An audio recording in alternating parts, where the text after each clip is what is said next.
పనికి మాలిన designers part 6 number 1 friends ఈ 2-in-1 టాయిలెట్ ను ఒకసారి చూడండి. ఇందులో వీడు టాయిలెట్ పైన సింక్ పెట్టేశాడు. అంటే పాస్ పోసి పైన చేతులు కడుక్కుంటే టాయిలెట్ ఫ్లష్ కూడా అయిపోతుంది. సేవ్ వాటర్ కి పర్ఫెక్ట్ ఎగ్జాంపుల్ ఇదేనేమో. నెంబర్ 2 అలాగే ఇప్పుడు ఈ టాయిలెట్ ను చూడండి. దీన్ని డిజైన్ చేసినట్టు డోర్స్ ఎంతలా ఇరికించి ఫిక్స్ చేశాడంటే డోర్ ఓపెన్ అవ్వాలంటే మంచి టాయిలెట్ మీదకి ఇలా వచ్చేయాలి, అప్పుడు అది ఓపెన్ అవుతుంది.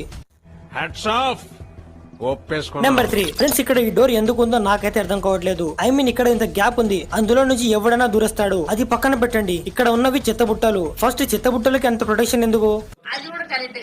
నెంబర్ 4 గాయస్ ఈ ఇంటి డోర్ కింద కాలువ ఉంది, దాన్ని వాళ్ళు కప్పుకోకుండా ఇలాంటి స్ట్రైనర్ పెట్టారు. అనుకోకుండా తాళాలు అందులో పడిపోతే వీళ్ళకి లేని భయాలని నాకు వస్తున్నాయి. నెంబర్ 5 ఇంకా ఈ డిజైనర్ అయితే వరస్ట్. జనరల్లీ వాన నీళ్లు పోయేందుకు ఇలాంటి కాలువలు కొంచెం కిందికి పెడతారు, గ్రావిటీ వల్ల నీళ్లు అందులో ఈజీగా వెళ్లిపోతాయని. బట్ ఈ డిజైనర్ చిన్నప్పుడు స్కూల్ కి వెళ్ళలేదు. చూడండి నీళ్ళంతా చుట్టూ ఎలా జమ అయిపోయాయో.